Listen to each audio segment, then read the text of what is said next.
आता आपण बघूयात सुपरफास्ट 50 मधून महत्त्वाच्या 50 बातम्या।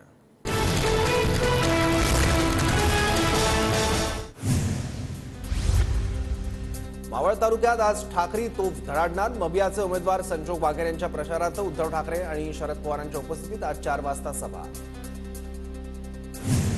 शिरूर लोकसभा मतदारसंघात आज शरद पवारांची सभा। मबियाचे उमेदवार अमोल कोल्हेंच्या प्रचारार्थ शरद पवारांची दुपारी 1 वाजता जाहीर सभा।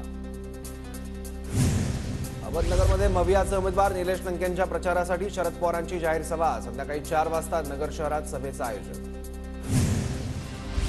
शिरूर लोकसभा मतदारसंघात उपमुख्यमंत्री अजित पवारांच्या 4 सभा। आढळराव पाटलांच्या प्रचारार्थ अजित पवारांच्या सभांचा धडाका। मुख्यमंत्री देवेंद्र फडणवीस यांच्या आज 2 जाहीर सभा। धुळ्यातील शिरपूर येथे सकाळी 9 वाजता हिना गावित यांच्या प्रचारार्थ सभा, तर जळगावमध्ये स्मिता वाघ यांच्या प्रचारार्थ 11 वाजता सभेचं आयोजन। जालन्यात आज केंद्रीय गृहमंत्री अमित शहांची सभा। संध्याकाळी 5 वाजता रावसाहेब दानवे यांच्या प्रचारासाठी सभेचं आयोजन।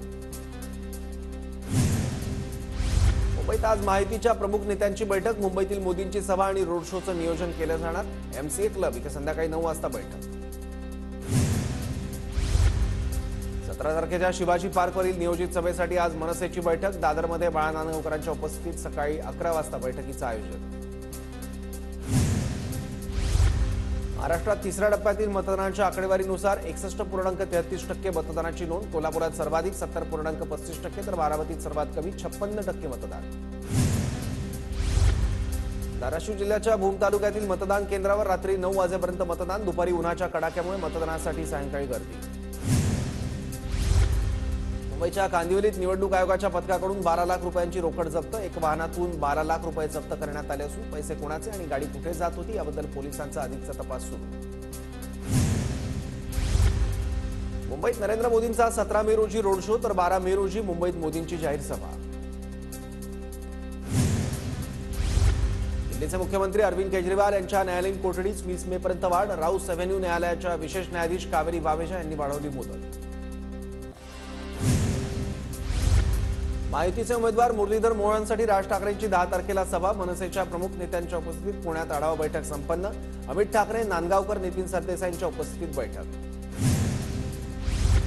शरद पवार गटाच्या तक्रारीनंतर पुणे जिल्हा मध्यवर्ती सहकारी बँकेवर गुन्हा दाखल। मतदारसंघात पैसे वाटण्यासाठी बँकेचा वापर झाल्याचा आरोप। संबंधितांवर कारवाई करण्याची मागणी। गुन्हा दाखल झाल्यानंतर रुपाली चाकणकरांचं ट्विट। पवार गटाच्या ओबीसी अध्यक्ष बाळासाहेब रायकरांचा पूजेचं ताट, हातात असलेला फोटो ट्विट। बूथवर काम करणाऱ्या पवार गटाच्या कार्यकर्त्यांना दत्ता भरणेंकडून शिवीगाळ। रोहित पवारांकडून दत्ता भरणेंचा व्हिडिओ ट्विट। आमदार दत्ता भरणेंविरोधात शरद पवार गटाकडून निवडणूक आयोगात तक्रार दाखल। भरणे यांनी गावकऱ्यांना शिवीगाळ करत धमकवल्याचा आरोप। अजित पवार आणि बावनकुळेंना निवडणूक आयोगाची नोटीस। भाषण करताना प्रलोभन न देण्याच्या सूचना। शरद पवार गटाकडून तक्रार दाखल। नाशिकचे उमेदवार हेमंत गोडसे, राजाभाऊ वाजे, शांतिगिरी महाराजांसह भास्कर बगरेंना निवडणूक आयोगाची नोटीस। पूर्व परवानगी न घेता सोशल मीडियावर प्रचार केल्यानं नोटीस।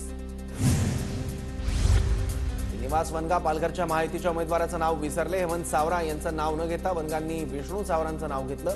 चूक लक्षात आल्यानंतर श्रीनिवास वनगांनी मागितली माफी। डोंबिवलीत महायुतीच्या प्रचार कार्यालयाचं उद्घाटन। सकारात्मक प्रचार करा, केलेली कामं लोकांपर्यंत पोहोचवा, विरोधकांवर टीका टिप्पणी करण्याची गरज नाही, श्रीकांत शिंदेंचं कार्यकर्त्यांना आवाहन। गणेशोत्सवानिमित्त कोकणात जाणाऱ्या रेल्वे गाड्यांचं 1 मिनिटात संपूर्ण आरक्षण। प्रतीक्षा यादी 500 पार। तिकीट आरक्षणात गैरप्रकार असल्याचा प्रवाशांचा आरोप। भंडाऱ्यासह पूर्व विदर्भात पुढील 3 दिवस वादळी वाऱ्याचा अवकाळीचं सावट। हवामान खात्याकडून सतर्कतेचा इशारा। भंडाऱ्यात वादळी वाऱ्यासह तुफान पाऊस। अवकाळीमुळे धान पिकांचं अतोनात नुकसान होण्याची शक्यता, तर बळीराजा चिंतेत। नागपूरच्या मोता तालुक्यातील काही भागात गारांचा पाऊस। जोरदार पावसामुळे पिकांचं नुकसान होण्याची शक्यता। या जिल्ह्यात अवकाळी पावसाचा तडाखा। वादळी वाऱ्यामुळे नागरिकांची उडाली तारांबळ, तर अवकाळीचा शेती पिकांना मोठा फटका। बळीराजाच्या चिंतेत वाढ। नागपुरातील अनेक भागात वादळी वाऱ्यासह पावसाची हजेरी। शहरातील अनेक भागात सोसाट्याचा वारा। अचानक सुरू झालेल्या पावसामुळे नागरिकांची उडाली तारांबळ। नाशिक जिल्ह्यात उष्णतेमुळे साठवलेल्या कांद्यावर परिणाम। साठवलेला कांदा खराब होत असल्यानं शेतकरी चिंतेत। वाशिमच्या उन्हाळी हंगामातील मुगाला 7,500 रुपये दर. उन्हाळी हंगामात 8,000 हेक्टरपेक्षा अधिक क्षेत्रात मुगाची लागवड. हिंगोलीत 15,000 क्विंटल हळदीची आवक. हळद विक्रीसाठी शेतकऱ्यांचा बाजार समितीत 5 दिवस मुक्काम. वाहनांच्या लांबच लांब रांगा. अवकाळी पावसामुळे यंदा हळदीच्या उत्पादनात 30% घट. तर विदर्भ मराठवाड्यात अद्याप हळदीची काढणी सुरूच. इसापूर धरणाचं पाणी आसना नदीत दाखल. उत्तर नांदेड शहरातील पाणी पुरवठा लवकरच सुरळीत होण्याची शक्यता. मुंबईला पाणी पुरवठा करणाऱ्या धरणातील पाणी 31 जुलैपर्यंत पुरेल अशा पद्धतीने नियोजन करण्याचं नियोजन मुंबई महापालिका प्रशासनाकडून बैठकीत निर्णय. भंडाऱ्यात अतिक्रमणावर नगर परिषदेची कारवाई. नाल्यावरील अतिक्रमण पोलीस बंदोबस्तात जेसीबीच्या सहाय्यानं हटवलं. राज्यात गेल्या वर्षीच्या तुलनेत 1 जानेवारी ते 14 एप्रिल 2024 या कालावधीत चिकनगुन्ह्याच्या रुग्णसंख्येत चौपट वाढ. आरोग्य विभागाच्या अहवालातून माहिती समजली. कैद्यांनाही वैद्यकीय उपचार मिळण्याचा अधिकार. उच्च न्यायालयाने एका कैद्याला अंतरिम वैद्यकीय जामीन मंजूर करताना नोंदवलं निरीक्षण. परभणीच्या रावराजूरमध्ये नागरेश्वर मंदिरात पालखी सोहळा संपन्न. गावात हाताने बैलगाडे ओढण्याची परंपरा कायम. नंदुरबार जिल्ह्यात मतदान जनजागृतीसाठी मास्तरांनी साकारली वासुदेवाची वेशभूषा. वासुदेव बनून तळोदा तालुक्यातील आष्टी जिल्हा परिषद शाळेत मुख्याध्यापक कैलास लोहार यांची अनोखी जनजागृती. लोकसभा निवडणुकीच्या पार्श्वभूमीवर नंदुरबार शहरात पोलीस दलातर्फे रूट मार्च. नंदुरबार जिल्ह्यातील अत्यावश्यक सेवा देणाऱ्या कर्मचाऱ्यांच्या टपाली मतदानाला सुरुवात. मतदानाच्या दिवशी मतदान करता येणार नसल्यानं घेतली जाते खबरदारी.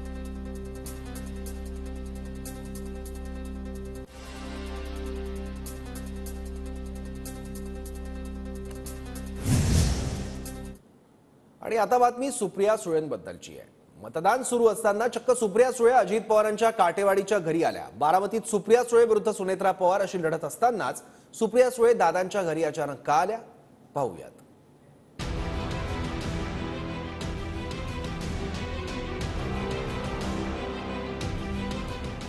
बारामतीत मतदान सुरू असताना सुप्रिया सुळे अजित पवारांच्या काटेवाडीतल्या निवासस्थानी आल्या. त्यामुळे भुवया उंचावणं स्वाभाविक आहे. मात्र आपण अजित पवारांच्या भेटीसाठी नाही तर अजित पवारांच्या आई आशा काकूंच्या भेटीसाठी आल्याचं सुप्रिया सुळे म्हणाल्या. ज्यावेळी सुप्रिया सुळे घरी आल्या त्यावेळी अजित पवारही घरीच होते. मात्र आपली अजित पवारांची भेट झालेली नाही. तसंच आशा काकींचे आशीर्वाद घेण्यासाठी आल्याचं सुप्रिया सुळेंनी सांगितलं. तर अजित पवारांनीही अधिक न बोलता आपल्याला माहिती नाही तसंच मी घरी नव्हतोच अशी प्रतिक्रिया दिली आहे. आशा काकी ना नमस्कार करायला आणि काकींना भेटायला मी आले होते. मी फिरत फिरत हे नेहमीच आहे आमचं रुटीन. त्यामुळे काकींचा आशीर्वाद घेण्यासाठी मी आले. मगाशी सुमती काकी भेटल्या. सुमती काकी प्रताप काका आले होते. तर प्रताप काका, सुमती काकी, आशा काकी आमच्या घरातले सगळे जे वरिष्ठ आहेत त्यांचा आशीर्वाद नेहमीच घेतो. नाही नाही काकी आणि मीच आम्ही काकींनाच भेटायला मिळाले. काकींना भेटले आणि निघाले. मी काकींनाच भेटायला आले होते. मात्र ताई तुम्ही अचानक दादांच्या घरी आला त्यामुळं हे माझ्या काकींचं घर आहे. हो म्हणजे हे माझ्या काका काकींचं घर आहे. आता सुप्रिया ताई तुम्हाला भेटल्या, घरामध्ये आल्या होत्या. सकाळी काय झालं? नाही मला नाही माहिती. नाही सकाळी त्या इथे आल्या, आतमध्ये गेल्या आणि त्यानंतर त्यांनी माध्यमांना असं सांगितलं की त्या काकींना म्हणजे तुमच्या आईंना भेटण्यासाठी आल्या होत्या. तर तुम्ही घरामध्ये होता त्यावेळी तुमची भेट झाली? नाही मी नव्हतो. अच्छा, तुम्हाला माहिती आहे त्या येऊन केलं? तुम्हाला कळलं किंवा माहिती आहे त्या येऊन केलं? नाही मला नाही. माध्यमांनी त्यांना विचारलं की तुम्ही अजित पवारांच्या घरी कसे काय आला, तर त्यांचं उत्तर होतं की हे अजित पवारांचं घर नाही, आमचं घर आहे. मी पण इथे लहानाची मोठी झाली.